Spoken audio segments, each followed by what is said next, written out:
স্বাগত ডেডলাইন ঢাকায়, আপনাদের সাথে আছি গোলাম কিবরিয়া। বর্ণিল সাজসজ্জা আর উৎসাহ উদ্দীপনায় কাল শুরু হচ্ছে আওয়ামী লীগের 20তম সম্মেলন। সম্মেলন উপলক্ষে দলটির সব জেলা কার্যালয়ে সাজানো হয়েছে। এর মধ্যে হঠাৎ করে সাধারণ সম্পাদক পদে পরিবর্তনের গুঞ্জন উঠেছে। পাশাপাশি নেতাকর্মীদের মধ্যে কে কোন পদ পাচ্ছেন তা নিয়ে শুরু হয়েছে নানা আলোচনা আর জল্পনা কল্পনা। আওয়ামী লীগের সম্মেলনের নানা দিক নিয়ে কথা হবে আজকের ডেডলাইন ঢাকায়। আমাদের সাথে স্টুডিওতে আছেন ঢাকা বিশ্ববিদ্যালয়ের সমাজবিজ্ঞান বিভাগের অধ্যাপক ডক্টর সাদেক আলীম, আছেন 71 টেলিভিশনের বার্তা পরিচালক সৈয়দ ইশতিয়াক রেজা এবং রাজনীতি বিশ্লেষক মোহাম্মদ শাহেদ। স্বাগত আপনাদের। কথা হচ্ছিল আওয়ামী লীগের সম্মেলন নিয়ে। তো এবারের সম্মেলন নিয়ে যতটা উৎসাহ উদ্দীপনা এবং নানা সাজসজ্জা আমরা দেখছি, তো এটা এখন ব্যাপক আলোচনার একটা বিষয়, কেন্দ্রবিন্দুতে দাঁড়িয়েছে। এই সম্মেলনে কোনো চমক বা পরিবর্তন কি আশা করেন? দলের মানে কোনো কিছু থাকবে? বা যেমন একটা কিউ দিই আপনাকে, দলের নেতৃত্ব পর্যায়ে সব পর্যায়ে 33% নারীর অংশগ্রহণ নিশ্চিত করার কথা বলেছে 2020 সালের মধ্যে। এটা নির্বাচন কমিশনের একটা আইন আছে। তো সেইটার কোনো পথে আমরা আগাবো কিনা এবারে সম্মেলনে, তার কোনো প্রতিফলন থাকবে বলে আপনি মনে করেন কিনা? না, আসলে দেখেন, আমরা তো বেশ কয়েকদিন ধরে এই বিষয়টি নিয়ে আলোচনা করছি। এটা আওয়ামী লীগের যে সম্মেলনটি আগামীকাল অনুষ্ঠিত হবে এবং আমরা জানি যে সারা দেশে একটি সাজ রব এবং এখানে অনেকগুলো ইস্যুই আলোচনায় আসছে। একটা প্রথম আলোচনা যেটা আসা উচিত, আমি মনে করি যে গঠনতন্ত্রে কোনো পরিবর্তন আসছে কিনা এবং কাঠামোগত কোনো পরিবর্তন আসছে কিনা এবং নেতৃত্বের পরিবর্তন যেটা আসছে কিনা। এবং আজকে সারাদিনই কিন্তু শহরে যেটা খুব গরম আলোচনা হচ্ছে সেটা হচ্ছে যে সাধারণ সম্পাদক পদে যিনি আছেন সৈয়দ আশরাফ, ওনার পরিবর্তন হচ্ছে কিনা, ওনার পরিবর্তে অন্য কেউ আসছে কিনা। তবে যেটা আমি বলতে চাই যে মাননীয় প্রধানমন্ত্রী কিন্তু কিছুদিন আগেই একটি প্রেস কনফারেন্সে উনি বলেছেন যে উনি 35 বছর যাবৎ সভানেত্রী আছেন এই আওয়ামী লীগ দলটির এবং উনি এখন সেখান থেকে সরতে চান এবং সেই কারণে উনি আর একজন নেতৃত্বের কথা বলেছেন। সেজন্য এই জায়গাটা আমাদের কাছে খুবই ইতিবাচক মনে হয়েছে যে কেউই কিন্তু ইন্ডিসপেন্সিবল না এবং এটা মাননীয় প্রধানমন্ত্রী যেভাবে অনুভব করেছেন ঠিক তার স্পিরিটটা আওয়ামী লীগের যারা নেতৃত্বে আছেন বা কর্মী আছেন বা যারা নেতা হচ্ছেন, তৈরি হচ্ছেন, তারা সেই স্পিরিটে আছেন কিনা সেটা একটা প্রশ্নের জায়গা। তবে আপনি যে নারীর ক্ষমতায়নের কথাটা বলছেন, যে এটা একেবারেই সত্য কথা যে যখন প্রথম আওয়ামী লীগ ক্ষমতায় আসে আপনার 96-এ, তখন কিন্তু সর্বপ্রথম ইউনিয়ন পরিষদে নারীরা সরাসরি নির্বাচনে অংশগ্রহণ করতে পারে এবং এটা ছাড়াও আপনি দেখবেন যে মানে পার্লামেন্টেও তাদের অংশগ্রহণটাও কিন্তু সিগনিফিকেন্টলি হাই, আমি সেভাবেই বলবো তাদের পার্টিসিপেশন। কিন্তু এই 33%-এর কথা যেটা বলা হয়েছে সেটা 2008-এ যখন নির্বাচন ইশতেহারেও কিন্তু ছিল, সেটা বলা হয়েছে যে এটা পূরণের লক্ষ্যে। ওইভাবে আমরা দেখিনি। আরেকটা কথা বলি, এখন 2016 সাল 2020 সাল কিন্তু আমাদের দোরগোড়ায়, যদি ওটা অ্যাচিভ করতে হয় এখন থেকেই কিন্তু সেটার অবশ্যই। কিন্তু এখন যে আলোচনাগুলো হচ্ছে সেখানে কিন্তু আমরা নারী প্রতিনিধির কথাটা তেমন ভাবে শুনছি না, সেটাই একেবারে আমি অ্যাটলিস্ট শুনিনি। আমি তো খুব আমি এই বিষয়টা খুব মনোযোগ দিয়ে আমি লক্ষ্য করার চেষ্টা করি, কারণ আমি নারীর ক্ষমতায়নের উপরে কাজ করি। তবে আমার কাছে মনে হচ্ছে যে যেহেতু আপনার ওনাদের এক্সিকিউটিভ কমিটি যে 81 জন সদস্য করা হবে এবং বিভিন্ন যে পদগুলি যুগ্ম সম্পাদক অনেকগুলো সংখ্যা বাড়ানো হচ্ছে এবং এই নেতৃত্বের এই জায়গায় অনেক নারীদেরকে আমরা দেখছি তারা কিন্তু নিরলস পরিশ্রম করছে, কাজ করছে এবং নারী দেখে যে তারা পাবে তা নয়, তারা কিন্তু তাদের মেধা, প্রজ্ঞা, রাজনৈতিক বিচক্ষণতা সবটার বিবেচনায় কিন্তু তারা আসতে পারে। আগে নারী বলে বলে শুধু নারীর মার্সি এতে আসবে না। আবার আসবো আপনার কাছে। এই নেতৃত্বের পরিবর্তন নিয়ে আসি রেজা ভাই, যে কিছুদিন আগে প্রধানমন্ত্রী শেখ হাসিনা বলেছেন যে উনি এখন নতুন নেতৃত্ব দেখতে চান। এই যে নতুন নেতৃত্ব আসা একটা বিষয় আর নেতৃত্ব গড়ে তোলা আরেকটা বিষয়। আপনি কি মনে করেন আওয়ামী লীগ সহ আমাদের সবগুলো রাজনৈতিক দলের মধ্যে ওই সংস্কৃতিটা আছে যে তৃণমূল থেকে বা তাদের সহযোগী সংগঠন থেকে নেতা তৈরি করে আনা? ধন্যবাদ আপনাকে। দেখেন, রাজনৈতিক দলের কাউন্সিল কিন্তু তার গঠনতান্ত্রিক বাধ্যবাধকতা যে একটা নির্ধারিত সময় কাউন্সিল করতে হবে এবং সেই কাউন্সিলের মাধ্যমে নতুন নেতৃত্ব নির্বাচিত হবে। শুধু তাই না, তার রাজনৈতিক দর্শনের পরিবর্ধন, পরিমার্জন যা কিছু এবং সামনের কর্মসূচিগুলো ঠিকঠাক করতে হবে। সেই বিচারে আমি বলবো যে বাংলাদেশের সবচেয়ে প্রাচীনতম রাজনৈতিক দলগুলোর একটি আওয়ামী লীগ এবং ক্ষমতাসীন দল, তার একটা কাউন্সিল হচ্ছে, ফলে তাকে নিয়ে উৎসাহ উদ্দীপনা দলীয় কর্মীদের মধ্যে অনেক বেশি। তবে আওয়ামী লীগের এই কাউন্সিল নিয়ে কিন্তু এবার সাধারণ মানুষের মধ্যে ব্যাপক উচ্চার যে কী হতে যাচ্ছে, সেটা হলো যেমন দলের ভেতরকার গণতান্ত্রিক সংস্কৃতিকে এগিয়ে নিতে কাউন্সিল একটা বড় ভূমিকা রাখে। এবং বাংলাদেশের শুধু না, সারা পৃথিবীতেই গণতন্ত্র কিন্তু রাজনৈতিক দলের উপরে নির্ভরশীল। সুতরাং রাজনৈতিক দলের ভেতরে গণতান্ত্রিক চর্চা যদি না থাকে, দেশে গণতান্ত্রিক চর্চা ব্যাহত হয়। সেই বিবেচনা থেকে আমরা দেখছি যে এবারে কাউন্সিলকে কেন্দ্র করে যে কথাগুলো উঠছে, আমার কাছে মনে হচ্ছে যে বাংলাদেশের রাজনীতিতে একটা অবধারিত বিষয় হলো ঠিকমতো কাউন্সিল হয় না, কাউন্সিল হইলে ভোট হয় না, ভোট হইলে ফলাফল হয় না। শেষ পর্যন্ত সেটা দল প্রধানের উপরে দায়িত্ব দেওয়া হয়, তিনি ঘোষণা করেন কমিটিতে কে কে আছেন, কে কে থাকবেন। এইটা আমাদের রাজনৈতিক সংস্কৃতির একটা বড় দুর্বলতা। এবং বিএনপি তো সম্পূর্ণভাবে গঠনতান্ত্রিকভাবে চেয়ারপারসন নির্ভর একটি দল, কিন্তু আওয়ামী লীগের গণতান্ত্রিক প্রক্রিয়াটা অনেক দীর্ঘ এবং বিস্তৃত। তারপরেও দেখা যাচ্ছে যে শেখ হাসিনা নিজে থাকতে চান না বলেছেন, কিন্তু একটা কেমন যেন মনে হচ্ছে যে তাকে ছাড়া আওয়ামী লীগ, তাকে ছাড়া বাংলাদেশ, শুধু আওয়ামী লীগ নয়, বাংলাদেশ একটা মনে হচ্ছে যে তাকে ছাড়া বাংলাদেশই সম্ভব নয়। এবং ৩৫ বছরে তার রাজনৈতিক যদি আপনি দেখেন যে আওয়ামী লীগের নেতৃত্বে তিনি কিন্তু দলটাকে দুবার ক্ষমতায় এনেছেন, এবং আজকে যে সুসংহত অবস্থায় আছে আওয়ামী লীগ, সেটা কিন্তু তার সরাসরি কম্বিনেশন। তারপরেও প্রশ্ন উঠছে যে তাহলে আওয়ামী লীগ, শেখ হাসিনা আজকে যে জায়গায় গিয়েছেন, তিনি দলের ভিতরকার লৌহ মানবী থেকে তিনি কিন্তু বিকাশ মানবীতে পরিণত হয়েছেন। বাংলাদেশের উন্নয়ন, বাংলাদেশের দারিদ্র্য বিমোচন, বাংলাদেশের নারীর ক্ষমতায়ন, সব কিছু।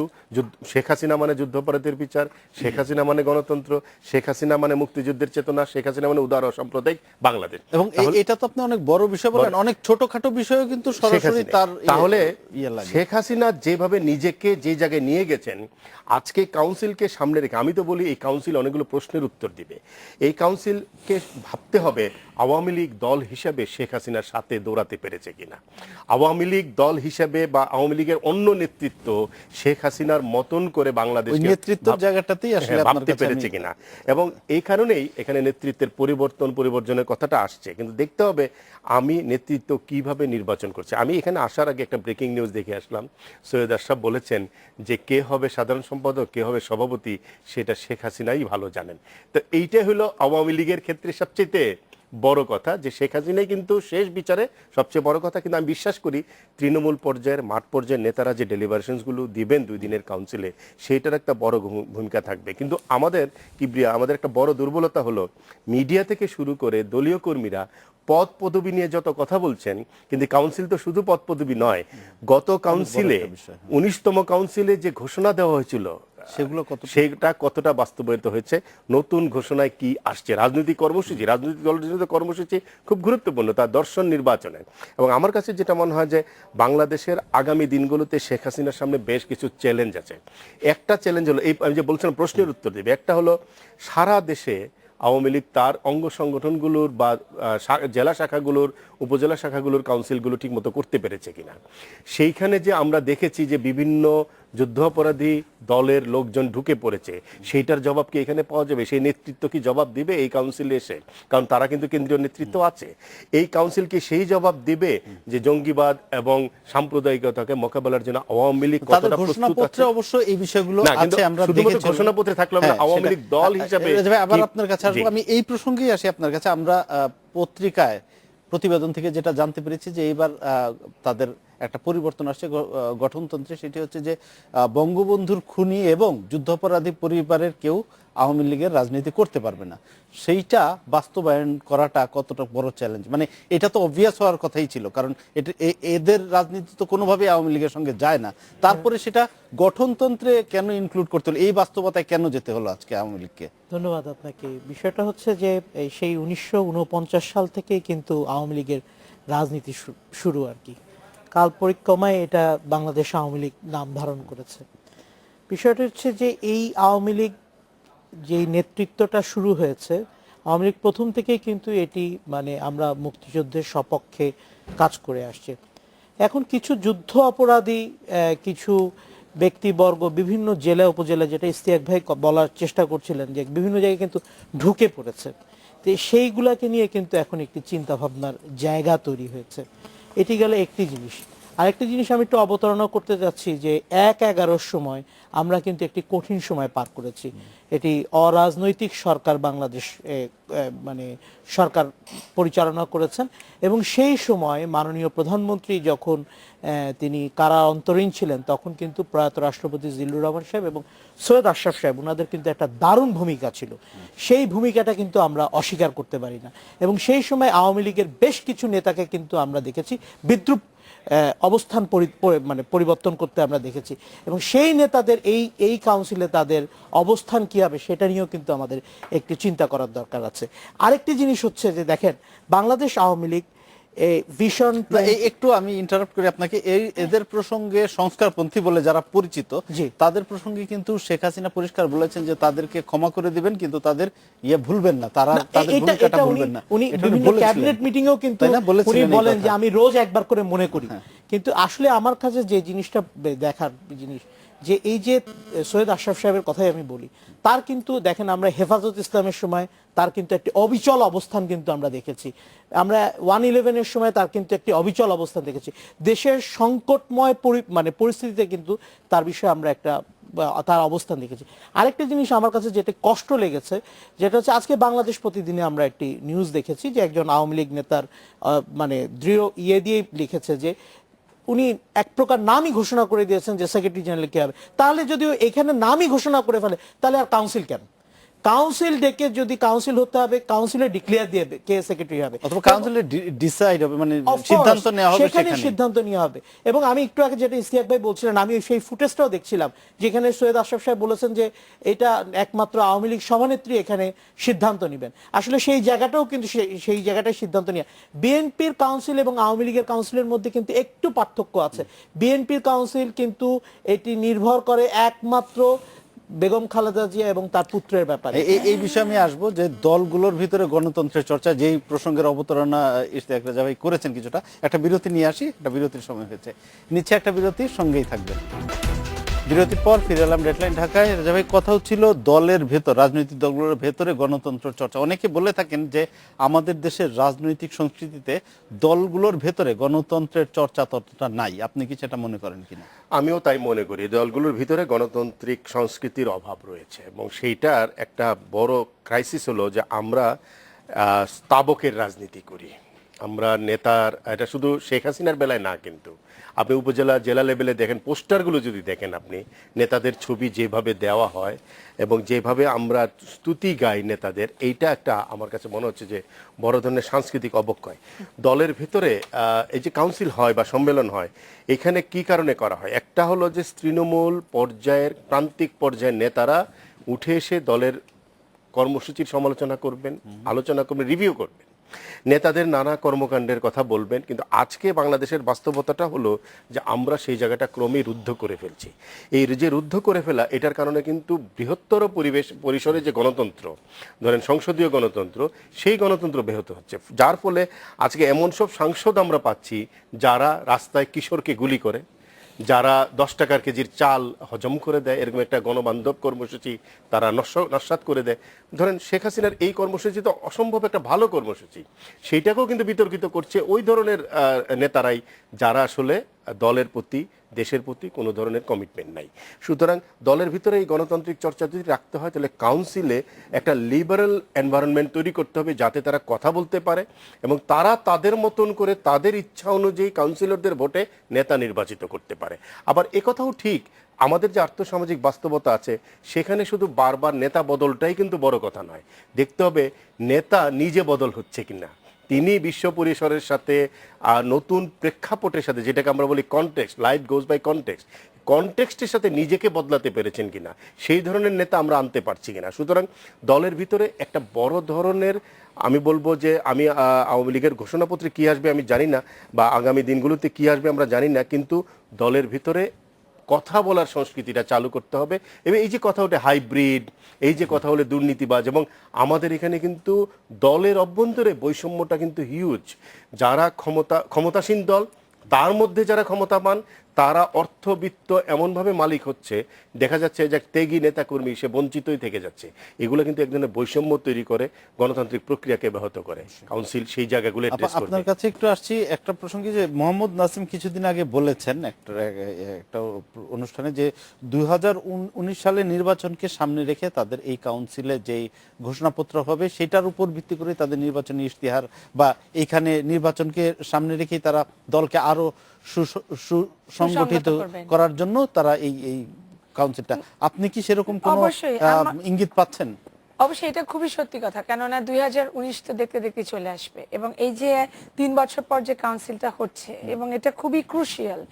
এটা তো একেবারেই সত্য কথা যেটা ইশতিয়াক বলার চেষ্টা করছিলেন, যে 1949 সালে যে দলটি প্রতিষ্ঠিত হয়েছে, কিন্তু গণতান্ত্রিক চর্চার মধ্যে দিয়ে কিন্তু এটা গিয়েছে। আমরা যদি জাতির জনক বঙ্গবন্ধুর দিকে তাকাই, উনি কিন্তু এই দলের জন্য কোন পর্যায়ে উনি স্যাক্রিফাইস করেনি। 1954 সালের যে নির্বাচনের পরে উনি কিন্তু ওনার পদ ছেড়ে দিয়ে দলের দায়িত্বে ছিলেন, নেতৃত্বে ছিলেন, কেননা সেই সময়তে এত ডিজিটালাইজড ছিল না সবকিছু, বা সেল বা এরকম ডিজিটাল টেলিফোনেরও সেই ব্যবহারটা ছিল না, এবং উনি সমগ্র মানে সেই তৎকালীন পাকিস্তান উনি চষে বেরিয়েছেন, এবং দরকার হলে উনি পাকিস্তানের বাইরেও গিয়েছেন এই দলটিকে সুসংগত করতে। এখন সামনে নির্বাচন, একটা দল যখন ক্ষমতায় থাকে তখন এটা একদমই ঠিক যে রাজনৈতিক দুর্বৃত্তায়নের যে বিষয়টা, এটা যে শুধুমাত্র যে আওয়ামী লীগের ভিতরে প্রবেশ করেছে তা নয়। আপনি যদি দেখেন যে আমাদের আরেকটা যেটা বড় দল, সেটা একেবারে মানে মাননীয় প্রধানমন্ত্রী যে হিন্দুতে উনি যে সাক্ষাৎকারটা দিয়েছেন, ওখানে কিন্তু উনি বড় দল বা বৃহৎ দলের বা বিরোধী দলের কথা যখন এসছে, তখন কিন্তু উনি বিএনপিকেই ইঙ্গিত করেই কথা বলেছেন যে হ্যাঁ, তারা নির্বাচনে আসেনি, আমি আসতে বলেছি, আমি টেলিফোন করেছি, আমি ওনার ছেলের মৃত্যুর পরে গিয়েছি, আসেনি। কিন্তু এইখানে এই দুইটি দলের মধ্যে যদি রাজনৈতিক দুর্বৃত্তায়ন কে বেশি করলো না করলো সেটা একটা গবেষণার বিষয়, কিন্তু এই যে হাইব্রিড বলেন বা যারা এখন ঢুকে যাচ্ছেন, উনি একটা কথা বলেছেন সাহেব যে ঢুকে গেছেন, ঢুকলো কেমন করে, ওনারা তো রাজনীতিবিদ, আমরা তো উপর থেকে দেখছি, আমরা বিশ্লেষণ করছি, কিন্তু আমরা যখন এলাকায় যাচ্ছি, ঘুরছি বিভিন্ন জায়গায়, আমরা অন্য পারপাসে যখন যাচ্ছি, তখন কিন্তু এই কমপ্লেইনটা আসবে। কারণ এখন তো এই দলের ছত্রছায়ায় সবাই তাড়াতে চেষ্টা করবে, এটা একটা আপনাকে নিরাপত্তা দিবে। আপনি দেখেন যে একটা মেয়েকে যখন একটু সহযোগ দিই, যুবলীগের চেয়ারম্যান বলেছেন যে এখন সবাই আওয়ামী লীগ করে, দুঃসময় কাউকে পাওয়া যায় না। একদম ঠিক, একদম ঠিক, এটা উনি বলেছেন। এবং যারা মানে ত্যাগী নেতা, এবং তারা কিন্তু এখন অনেকে বর্ষিয়ান নেতা, অনেক বয়সও হয়ে গেছেন, এবং যেটা সৈয়দ আশরাফ সাহেব বলেছেন যে তৃতীয় প্রজন্মেরকে আমাদেরকে এখানে সম্পৃক্ত করার কথা। এবং এখানে অবশ্যই আমরা জানি যে এটা প্রধানমন্ত্রীর আমাদের যিনি পুত্র সজীব ওয়াজেদের কথাই বলা হচ্ছে, এবং এটা নিয়েও প্রশ্ন উঠছে যে এটা আনা হবে কেন। অনেক দুর্মুখেরা বা সমালোচকেরাও বলছে যে তাহলে তো পরিবারতন্ত্রের দিকে আমরা যাচ্ছি কিনা, কিন্তু আমি এটা এইভাবে দেখি যে ইন্ডিয়া সাবকন্টিনেন্টে এটা অ্যাকসেপ্টেবল এবং এটা অ্যাকসেপ্টেড। আপনি দেখেন যদি একটু পিছনে যাই, 2007-08-এ যখন -2 এর এটা শুরু হয়, এবং যেদিন মাননীয় প্রধানমন্ত্রীকে সাব জেলে নিয়ে যাওয়া হয়, তখন আমাকে প্রভাতী থেকে ইন্টারভিউ করা হয়েছিল বিবিসির, এই নবনীতা চৌধুরী তখন এখানে ছিলেন। এই প্রশ্নটাই এসেছিল যে তাহলে কি বাংলাদেশে মানুষ কি আপনার -2 বিশ্বাস করবে, তারা কি পরিবারতন্ত্রে সরে দাঁড়াবে? তার কিছুদিন পরে আমরা দেখেছি খালেদা জিয়াকে নিয়ে যাওয়া হয়েছে। আমার কিন্তু একটা উত্তরই ছিল, তখন আমি আরো ছোট ছিলাম বয়সে, কিন্তু আমি একটা উত্তরই বলেছিলাম যে এই রিজনের এটা সিজন হয়ে গেছে মানুষ, এবং তারা যদি চালাতে পারে, গণতন্ত্র নিয়ে আসতে পারে, সেই সংস্কৃতিটা গণতন্ত্র কিভাবে আমি চর্চা করব সেটার উপর আমি প্রশ্ন করতে পারি, কিন্তু এদের উপরে জনগণ আস্থা রাখে। আমরা একটা বিরতি নিব, তার আগে একটা প্রশ্ন রেখে যাই আপনার কাছে। আমরা শুনেছি যে বিএনপির প্রতিনিধি দল যাচ্ছে কালকের আওয়ামী লীগের সম্মেলনে যোগ দিবেন, তো এই যে একটা কালচার, আপনার বিএনপির একজন প্রতিনিধি পাঠানো মধ্যম সারির নেতা আর শীর্ষ নেতাদের কেউ একজন যাওয়া, দুইটার মধ্যে অনেক পার্থক্য। বিষয়টা নিয়ে আপনার সঙ্গে কথা বলবো বিরতি থেকে এসে। নিচে একটা বিরতি, সঙ্গে থাকবেন। বিরতির পর ফিরে এলাম ডেডলাইনটাকে, যে প্রশ্নটি আপনার কাছে রেখে গিয়েছিলাম, বিএনপির কে যোগ দিচ্ছেন, কারা যোগ দিচ্ছেন? এটা একটা অনুমান ভিত্তিক হয়তো অনেক কিছুই আমরা বলতে পারি, বাট বিএনপিকে যে আওয়ামী লীগ দাওয়াত দিয়েছে এই জিনিসটাকে আমি একটা ইতিবাচক দিক হিসেবে দেখছি। কারণ আওয়ামী লীগ বিএনপিকে নাও দাওয়াত দিতে পারতো, কারণ এই দলটি এখনো পর্যন্ত কিন্তু জামাতের সাথে একটি অ্যালায়েন্স রয়েছে, সেই জায়গাটিতে কিন্তু আওয়ামী লীগ বিএনপিকে কিন্তু এককভাবে দাওয়াত দিয়েছে। বিএনপি অনেকগুলো জায়গায় কিন্তু ট্রেন মিস করে গিয়েছে, যেরকম তারা নির্বাচনে আসেনি, মাননীয় প্রধানমন্ত্রী তার বিএনপি চেয়ারপারসনের ছেলে মারা যাওয়ার সময় ব্যক্তিগতভাবে সেখানে উপস্থিত হয়েছিলেন, তিনি সেখানে সাক্ষাৎ দেননি। এটা সবচেয়ে বেশি একটা ইতিবাচক দিক থেকে তো বাংলাদেশে অনেক সমস্যা আমরা সমাধান করতে পারতাম যদি কিনা কালকে বেগম জিয়া নিজেই সেই কাউন্সিলে উপস্থিত হতেন। তবে আমরা আশা করছি যে সেখানে তার মহাসচিব সেখানে উপস্থিত হবেন, এবং আমরা বিগত দিনগুলো দেখেছি মির্জা ফখরুল ইসলাম আলমগীর সেখানে গিয়েছেন।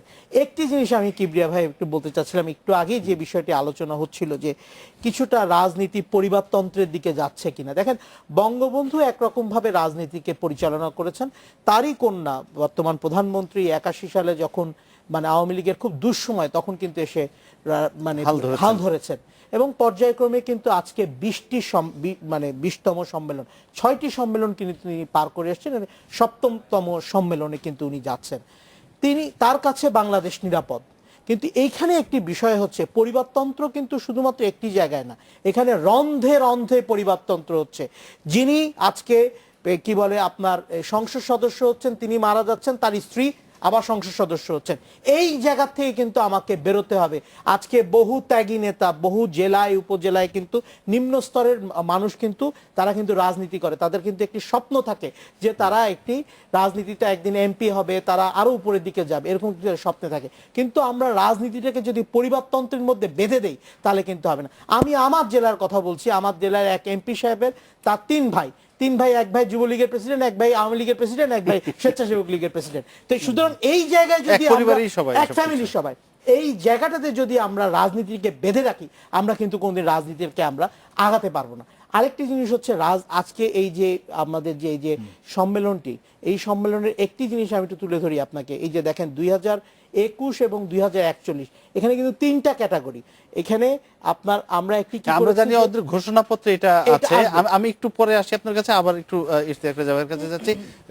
মির্জা ফখরুল ইসলাম আলমগীর আজকে একটা প্রেস ব্রিফিং এ বলেছেন যে তারা 7ই নভেম্বর বিপ্লব ও সংহতি দিবসের অনুষ্ঠানটা সোহরাওয়ার্দী উদ্যানে করতে চান, এবং উনি দাবি করেছেন যে আওয়ামী লীগ যেভাবে নির্বিঘ্নে করতে পেরেছে আমরাও যেন সেভাবে পারি।